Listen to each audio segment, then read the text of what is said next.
एक बार फिर से सस्ता हो सकता है डीजल और पेट्रोल। भारत में एक बार फिर से पेट्रोल और डीजल की कीमतों की दरों में कमी होने के आसार पैदा हो गए हैं। इसलिए इस बार डीजल और पेट्रोल के दामों में कमी की वजह सरकार का टैक्स घटाना नहीं होगा। इसकी वजह तो कच्चे तेल की कीमतों में आई कमी हो रहने वाली है।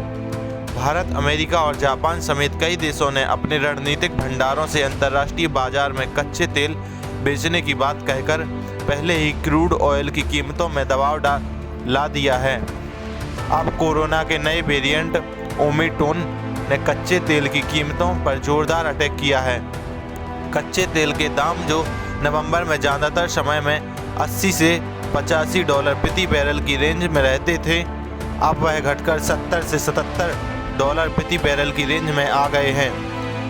इसके असर से भारत में 24 दिनों तक पेट्रोल और डीजल की कीमतों में कमी की संभावना बढ़ गई है।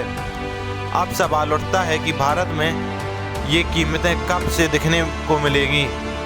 यह तब ही मुमकिन होगा जब अगले कुछ दिनों तक क्रूड की कीमतों में कमी बनी रहेगी। भारत में रिटेल कीमतें 15 दिनों में रेलिंग एवरेज बेस पर तैयार की जाती हैं।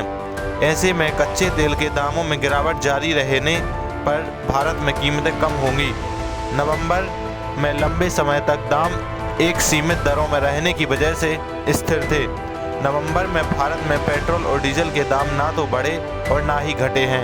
फिलहाल आई गिरावट से कच्चे तेल के दाम में जो रोलिंग एवरेज का खास असर नहीं पड़ा है। लेकिन अगर अब कच्चे तेल के दाम नीचे की तरफ जाते हैं तो फिर अगले कुछ दिनों में पेट्रोल और डीजल के दाम भी कम देखे जा सकते हैं। वैसे अनुमान के अनुसार अंतर्राष्ट्रीय स्तर पर कच्चे तेल की कीमतों में गिरावट जारी रह सकती है। ऐसे में देश में भी पेट्रोल और डीजल के दाम नीचे स्तर पर भरपूर उम्मीद है। अगर वाकई अपनी योजना के मुताबिक कुछ देशों ने रणनीतिक भंडारों को अंतर्राष्ट्रीय बाजार में बेचने का फैसला कर दिया तो फिर गिरावट का असर ज़्यादा बढ़